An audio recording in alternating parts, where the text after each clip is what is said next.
Near-Death Studies presents NDE Radio, a weekly exploration of near-death experiences and similar encounters with the other side. Now, here's your host, Lee Whitting. Is there free will in this life? Do we do good and bad things out of free choice, out of circumstances over which we have little or no control, or was it all planned ahead of our birth? And about what we've done, many near-death experiencers say there's a life review when we die in which we see the good and bad we've done in our life. Do we judge ourselves, or are we judged by others? Hi, this is Lee Whitting, and I'll be your host in this next adventure in IAND's NDE Radio, brought to you by the International Association for Near-Death Studies. Please check out our website at iands.org. I spent the other morning trying to play God in the shower. To elaborate on that, there was a spider in the shower with me at the back of the tub, but clearly moving in a disastrous direction toward the water running down the drain. Now, several years ago, I would have sent a splash that would have hastened her demise. After all, I don't much fancy sharing my brief moment in hot water with some creature with 8 legs. But in recent years, something in me apparently has changed. Perhaps I'm feeling my own mortality and recognize my commonality with all living things in that regard. I'm not yet a vegan or a Jain. Jains are an Indian religion that tries very hard not to kill or hurt any living creature, certainly not insects. But if I'd been dry and clothed, I probably would have scooped the spider into a water glass and set her outside on the rose bush. But I was wet and soapy, and this spider wasn't going to wait for me to get dressed. So first I spoke to the spider, giving her clear instructions in perfectly good English not to proceed further. Not surprisingly, this made not one bit of difference. Next, I tried blowing in her direction, thinking the carbon dioxide in my breath would serve as a warning there was a large, dangerous creature between her and the drain, and she'd best return to the safety of the back of the tub. She hesitated for a second, but then proceeded again along her dangerous course toward the swirling drain of death. It was at that moment that I thought, it's almost like God is taking a shower or doing something equally important, and the spider is one of those pesky human creatures that can be so irritatingly willful. God doesn't want to see her drown, but he gave her free will to be just as stupid as she chooses to be. Still, there are spiritual forces at work, call it God or guardian angels, that do offer warnings, and sometimes even protection from our own foolish behavior. I can remember a day many years ago when I was unaccountably spared from a head-on collision with a 100-year-old oak tree.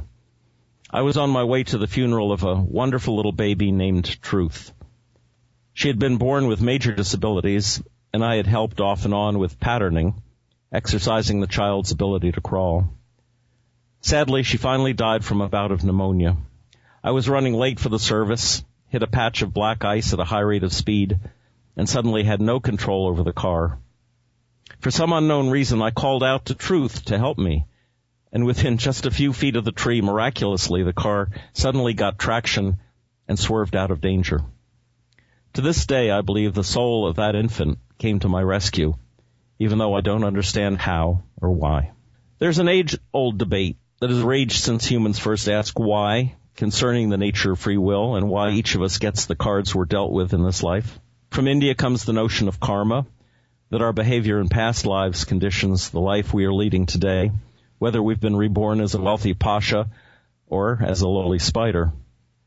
According to the Roman historian Josephus, the Sadducees, the Hebrew priests of the temple in Jerusalem, believed that people have free will, but no afterlife. On the other hand, the Pharisees, experts in Jewish law and teachers in the synagogues, believed people had free will and also an afterlife. Some Pharisees even believed in reincarnation. From St. Augustine's 4th century perspective comes the notion of original sin, that the free will Adam and Eve exercised in Eden to disobey God and to know good and evil resulted in our knowing good and evil, including death, just like God warned. In other words, continuous free will may only exist in a state of innocence and grace. Now, our free will is victim to a learned survival mode behavior. We are trapped by fears and desires that lead to addictive behaviors and perhaps even insanity at times. Was it of his own free will that Aaron Alexis killed a dozen people in Washington, D.C., or were the voices he heard, plus the psychoactive meds that he may have been given by the Veterans Administration, helped to pull the trigger as well? Where's the free will in that? The debate over whether free will exists was most famously engaged in the 1500s between the Renaissance rationalist Erasmus and the excommunicated monk Martin Luther. Luther argued that free will does not exist because man is a slave to sin. He also believed our fate was sealed by predestination, the notion that because God knows our future from the beginning, we are powerless to change what's already been written. Erasmus, on the other hand, argued that God's knowing the future did not determine it. An astronomer can know a solar eclipse is going to happen and yet not be causing it to happen, he argued. Erasmus insisted God gives us free will and rewards and punishes us according to how we use it. But then he adds that divine grace is the facilitator, calling grace an advisor, helper, and architect. But then it certainly could be argued that divine grace is not equally available to everyone. Erasmus' argument was made some 1,200 years earlier by the Gnostic church father Origen.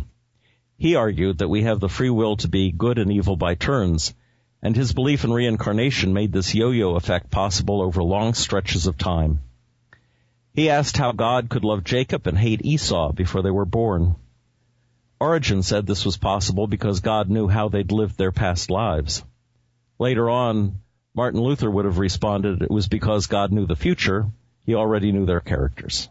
And later on, John Calvin would say, Jacob was one of the predetermined elect, one of God's chosen people. For an answer to these questions, I prefer to look to Plato's story of the soldier and his near-death experience. And for those of you who missed our first show on NDE Radio, please refer to our archive at nderadio.org, where I give a complete summary of the story from Plato's Republic. Plato says the dead are divided between a temporary heaven for the righteous and a temporary purgatory for those who must repent for their lives. The two groups meet when their rewards and punishment are complete, and it sounds like quite a party. They gather in a meadow, and Plato describes it as being like a festival where old friends from both heaven and purgatory are reunited once again. After that, they prepare for their next life. Lots are cast, and to each lot, a pattern of life is chosen by each soul. In other words, each soul's next life is a combination of free choice and chance. Says, each soul shall have as much of virtue as he honors her, and the blame is his who chooses. God is blameless. Oh, and by the way, the spider turned back on her own, and is doing fine as far as I know. If you're wondering what all this talk of free will has to do with near-death experience, it's just another way of looking for an understanding of our relationship with the big picture the NDEs disclose.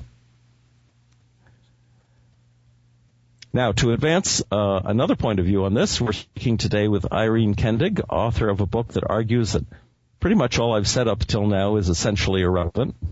She graduated in psychology from UCLA and earned a master's in spiritual psychology from the University of Santa Monica. Her book, Conversations with Jerry and Other People I Thought Were Dead, is a fascinating text. Welcome, Irene. Thank you, Lee. It's a privilege to be here speaking with you today. Well, it's wonderful to have you with us and on NDE Radio. I wanted to start by asking a little about what a spiritual psychology is as a program at a school. Well, I first received my degree in traditional psychology from UCLA. Yes. And there was nothing about the spirit, the soul, in the study of psychology. It's been lost in our traditional universities. So at the University of Santa Monica, spiritual psychology begins with the premise that we, first and foremost, are divine spiritual beings having a temporary human experience, and that we come into life choosing our life circumstances for purposes of spiritual growth. I wanted to ask you, too, I don't know if you're familiar with this little book. It was written by a woman named Susie Smith, and she wrote a book called The Book of James, in which he said, this was back in 1974, she said that through automatic writing she had been in touch with William James. And I went back to look at that after reading your book and thought there are similarities here between what these people are talking about in the afterlife, but perhaps you could tell our listeners the details of how you got in touch with your deceased friends. Well, I had just started the master's program in spiritual psychology in 2006, and about that time, an friend acquaintance called and told me about a woman with an extraordinary gift. She said this woman could talk to people on the other side, and that she wanted to make it her life's work. And she asked if I would be willing to do a session with her. I really had a lot on my plate at that time and hesitated. She told me that it wouldn't cost me anything. She wouldn't charge me. She would just want me to tell other people if I thought she was the real deal. And so I agreed to do a session, thinking I was doing a favor for my friend, and scheduled a session for a Thursday afternoon. I was sitting in my home office with my dog Scooter, and I was asked to give the first name of someone on the other side that I wanted to connect with. I said Biba. I didn't tell the medium that Biba was my mother or that she had transitioned 3 years earlier. And she began to describe my mother in very accurate terms. And then she said, she's playing cards. She says she's winning, and she's laughing. Does this sound like Biba? Well, if you knew my mother, you would know that she would practically greet you at the front door with a deck of cards. And in fact, some of our most profound conversations took place over games of gin rummy. So at the end of that session, I had spoken with 4 loved ones on the other side. Each one had come through in a way that was so astounding and unequivocal that I danced around my house for 3 hours, knowing that indeed we are eternal. Mm.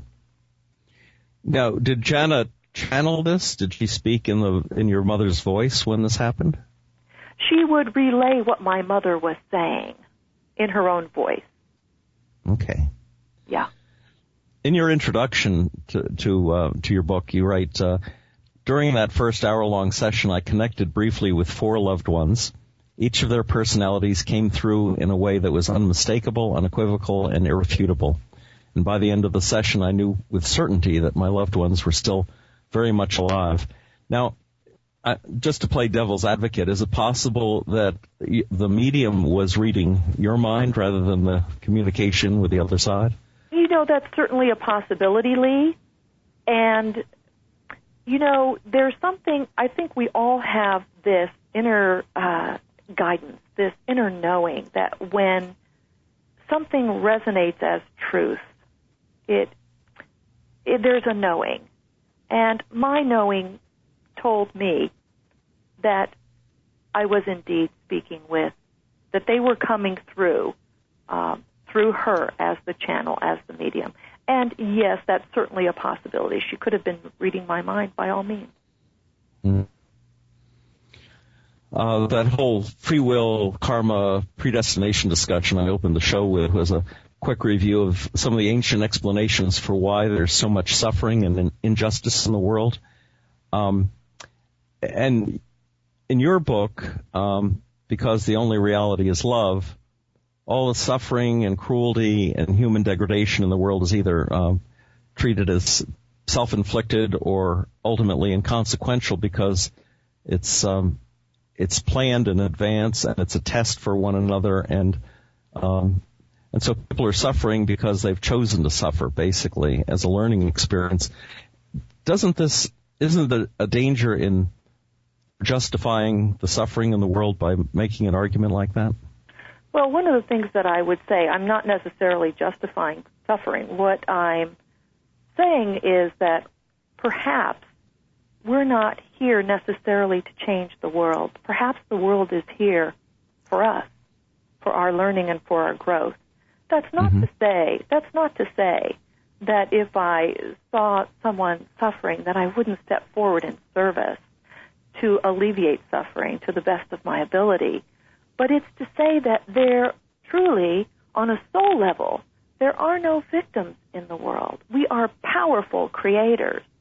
And I can't know, for example, what circumstances will best serve your spiritual growth. So how can I possibly judge whether something should be happening or shouldn't be happening or is right or wrong? I can't know that. And so therefore what I do personally is I refrain from judging. And I'm not talking about the wise kind of judgment where we're discerning and we're assessing. I'm talking about the condemnation where we say, this shouldn't be happening. He shouldn't have done that. How do I know what should or shouldn't be happening? I don't have that power to know. Therefore, I don't judge. Right, and you're wise enough that you would step in if you saw someone in trouble or suffering, and you could help them to do that. But so many people do not do that. Yes, but not from a place that they're victims either. I would step in, but knowing this is a powerful creator I'm interacting with, just as powerful as I am and as you are, as we are all sparks of this benevolent intelligence that is everywhere and in everything, including that spider that you spoke of. One of the examples of how people will abuse that, if that is true, is the whole system of karma and the untouchables in the Indian tradition, where the people are scorned and treated as outcasts, given the lowest of jobs and the lowest rung on the social ladder because they were supposedly born to this caste of people who had screwed up in past lives. Mm-hmm. And it's hard to see a society structured in that way. It seems terribly unfair. Does the point of view that we are, for example, on page 282, you say, oh, and by the way, there's nothing anybody could ever do that would make them unlovable. And yet you think of how people abuse one another. And so it's hard to reconcile that message from the other side with our reality here. Yeah, I hear you. But consider that God doesn't judge, that this loving beneficence of which we are a part of, an integral part of, that we are not judged, that one of the things that comes across in every single person that I spoke with is this life review. But the life review is such that we experience ourselves from the perspective of all sentient life that we affected. So, for example, when I review my life, I will hear myself from your perspective and from the people who are listening and know how I impacted them. And because we are all one, we are all of one spirit. And we have the perceived illusion of separation when we are in physical world reality. But that's just in physical world reality, that there is this perceived notion of separation. In truth, we are all one, and we are all love, and we are all loving. And we come to this earth school for purposes of spiritual growth, to learn, to fulfill our purpose, whatever that may be for each person. But each of us has come, and it's an extraordinary miracle that we're here at all. Oh, for sure. I wonder, Irene, perhaps you could tell some of the listeners some of the descriptions that you heard from Jerry and the others about what it's like in heaven, because I think that'll be very interesting to people. Well, first of all, there is no one that really states heaven as a place. My understanding is that heaven is a state of consciousness, and that state of consciousness is as available to us here and now as it is on the other side. That the key, first and foremost, is to have a deep understanding of who we are on a spiritual level, to refrain from judging. Judging causes unnecessary suffering. And I would challenge you to find suffering that does not allow let me just restate that. Okay. Because I'm getting a little bit lost in my words here. That fine. heaven on earth exists here and now.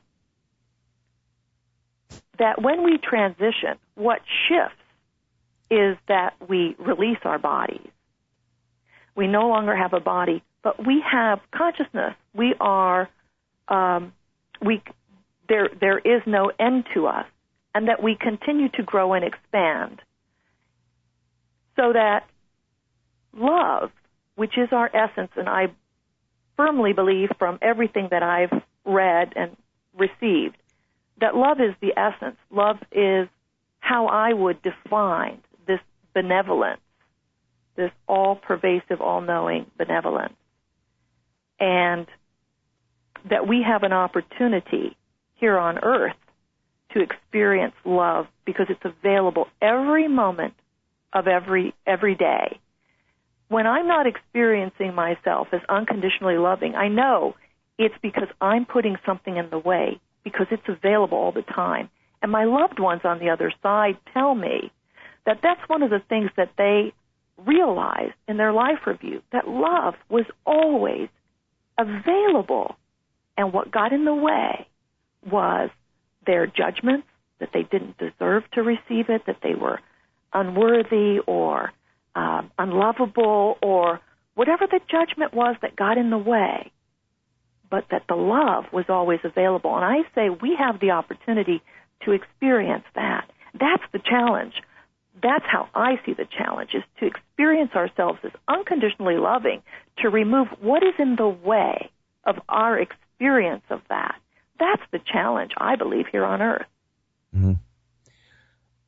Let me tell you a little story about one of my neighbors, an elderly man who was called a couple of weeks ago by someone who said they were his granddaughter. They were in desperate need of $5,000 because they were imprisoned in another country. And because of love and trusting, he wired off this money to a con artist. And perhaps some judgment on his part would have been a good thing to have at that point in time. Yeah, absolutely. But that's the wise judgment that I was speaking of. That's discerning. That's assessing a situation. But don't we always think our judgment is wise judgment? I mean, because we're not so wise ourselves, we tend to rationalize these things. I don't think my judgment is always wise. No. Well, I don't can either. Assure you, it's not always wise. That's in hindsight, though. You know, it's at the moment that it's happening. You may think, "Oh, that's ridiculous," or you may think that person doesn't deserve my love. And it might be a wise decision to make, and it might not be a wise decision to make. Well, I'll give you an example.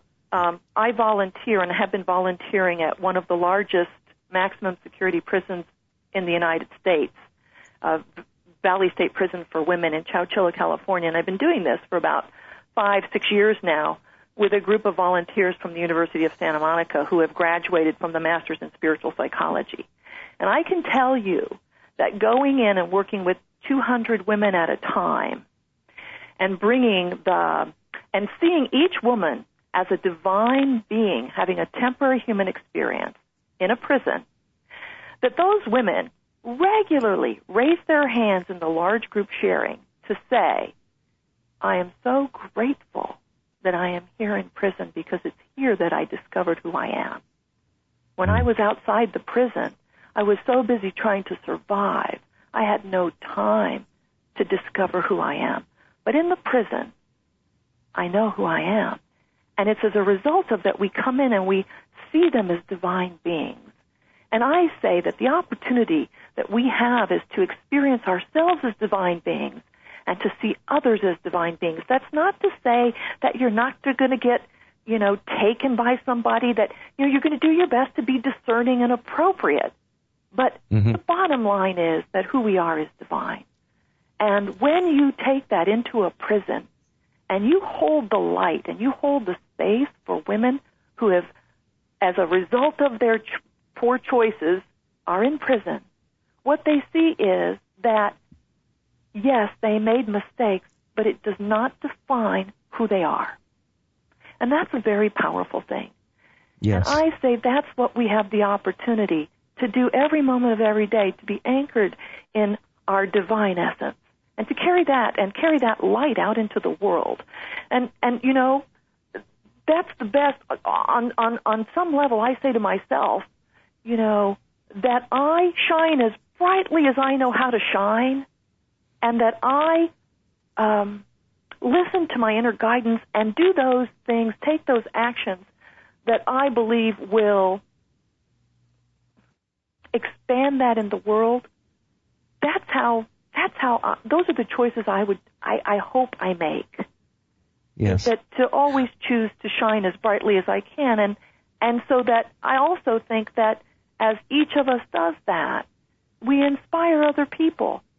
It wakes other people up when we are anchored in our own divinity. I believe that too. Irene, we just have a few minutes left, and I wanted you perhaps to tell the listeners a little about Jerry, who sounds like he was a wonderful person when he was on Earth, and a little about what he had to say about the other side. Well, what he had to say, first of all, Jerry transitioned when he was 68. He was told he had a brain tumor, and that he had about 2 months to live, and he died. He transitioned. I can't use the word dying anymore. He transitioned almost to the day. He had an experience early on in life in which he, as a result of that experience, he dedicated his life to God. And he was a minister in life, and then in the latter part of his life, when he was in his 50s, he began traveling to Japan and studying with a Zen master. And about 3 weeks before transitioning, he was ordained as a Buddhist priest. He was certain that he was going to continue on, and he describes his transition as practically melting out of his body. Is there a specific question that you have? He shares so much, and there's so much about what he shares that impacts life. Yes, of course, and people will have to get the book in order to see what the impression that I had of him. But one thing that was interesting was that he could cast up scenes. If he wanted to be by the ocean, he could create the image of the ocean just by thinking about it. Yes. And in fact, when he tells me that people are sitting near an ocean, I say, "Is this a mini ocean?" He says, "No, this is an ocean." And so it's the power of creation. Somebody else in the book talks about that they were very tired after transitioning and wanted a place to lie down, and realized that what was created was perfection for them. They didn't have to have somebody else build it. In other words, that's the power of how powerful we are as creators. So these are self-created scenes, essentially, so that if I want to be near the ocean and I'm on the other side and I want to be near the ocean, I don't go to the ocean. I bring the ocean to me. Irene, tell our listeners how they can get a copy of Conversations with Jerry and Other People I Thought Were Dead. It's available on Amazon. It's available on Amazon, and it's both in paperback and Kindle. It's available at Barnes & Noble and on my website, conversationswithjerry.com. Okay, and that's how, if they wanted to get in touch with you, they should go to your website? Yes, and I would be happy to hear from any listeners, and it's really my joy to be in service. I'm a transformational life coach, speaker, and I love engaging in profound conversations with people to facilitate them in really discovering their own divine essence. Right. And where are you based in the country if someone wanted to have you come and speak? I'm in Charlottesville, Virginia, Lee. Okay. So then they'll know if you're nearby or if you're all the way across the country. Right. Okay.